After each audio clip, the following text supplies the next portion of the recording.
Assalamualaikum warahmatullahi wabarakatuh.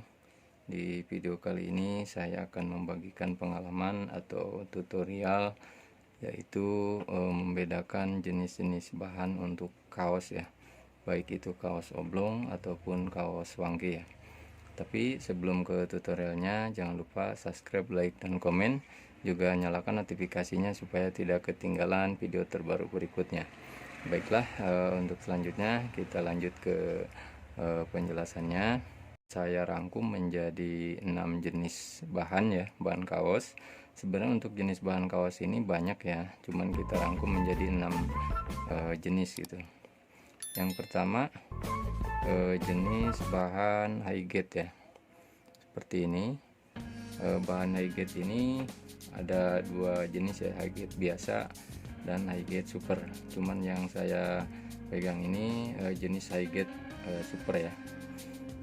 Nah, biasanya bahan high gate super ini kita buat untuk kaos seperti seragam kaos bola ataupun basket ataupun jenis olahraga yang lainnya ya. Dua, jenis bahan dry fit ya, atau orang bilang bahan bilabong.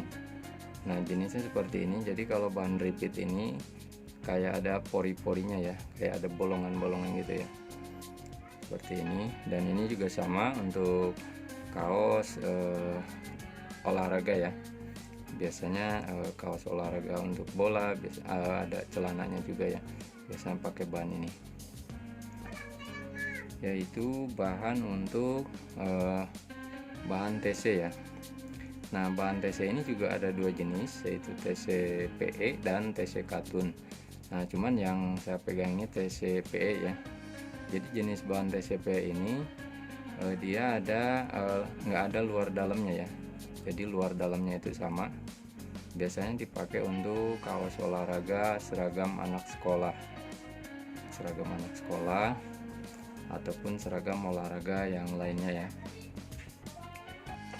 Yang keempat yaitu bahan katun kardet. Nah, katun kardet ini dia bahannya full katun ya, cuman kalau di katun kardet ini agak-agak kaku ya, agak-agak kaku, dan biasanya untuk kaos oblong. Nah, untuk bahan kardet ini biasa kita pakai ada beberapa jenis bahan kardet ya. Cuman yang saya pegang ini kardet soft ya. Jadi kardet soft ini dia lebih mendekati combat gitu, dia agak lebih lembut karena dia udah semi combat. Dan bahan kardet ini ada 3 jenis ya, biasa kita pakai, yaitu 20S, 24S, dan 30S. Nah, yang 20S semakin kecil angkanya, gramasinya atau ketebalan bahannya semakin tebal ya. Misalnya 20S itu bahannya lebih tebal, 24 itu sedang, dan 30 itu tipis. Seperti itu ya, ini untuk bahan kardet.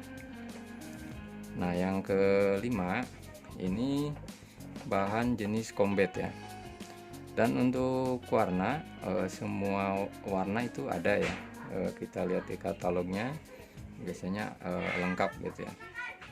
Nah, bahan combat ini kelebihannya dari bahan kardet, dia lebih lembut ya, lebih lembut dipegangnya, dan ciri khasnya itu seratnya lebih halus ya, lebih halus, dan ada bulu-bulunya, bulu lembut gitu. Itu ciri khas combat ya.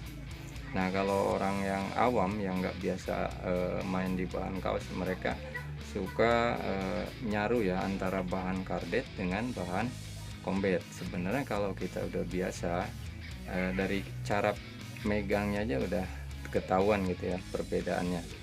Nah, ini bahan combat ini bahan yang paling bagus ya untuk bahan kaos ya, terutama kalau yang kaos-kaos distro itu biasanya kan ada yang sering make di gramasi 30S. Nah, di combat ini biasanya lebih lengkap ya, ada mulai dari 16S lebih tebel banget ya, terus 20S tebel, 24 sedang, 30 tipis, ada juga yang 40S lebih tipis. Jadi lebih besar angka gramasi bahan atau ketebalan bahannya justru lebih tipis ya.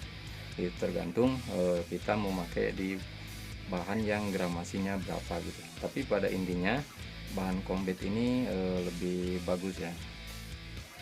Nah, yang terakhir atau yang keenam, ini bahan lakos ya. Bahan lakos ini kebetulan yang saya pegang ini lakos CPC ya. Lakos CPC. Nah, bahan lakos juga ini terdiri dari beberapa jenis bahan lakos ya.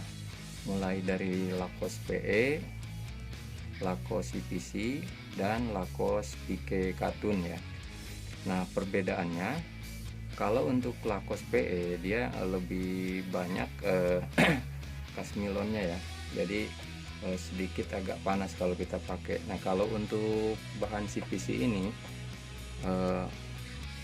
jadi dia lebih banyak katun, tapi ada juga kasmilonnya. Jadi dia sekitar mungkin 80% katun dan 20% kasmilon ya, sekitar segitulah kira-kira. Tapi kelebihan bahan ini kalau kita jahit baju, biasanya ini untuk kaos funky ya atau kaos kerah. Kelebihannya kalau bahan lakos CPC ini dia nggak mengkerut ya bahannya itu, walaupun kita pakai bertahun-tahun dia tetap bagus ya. Jadi karena ada campuran katun dan kasmilonnya ya. Nah, begitulah. Kalau untuk umumnya bahan lakos ini sering digunakan untuk kaos funky ya.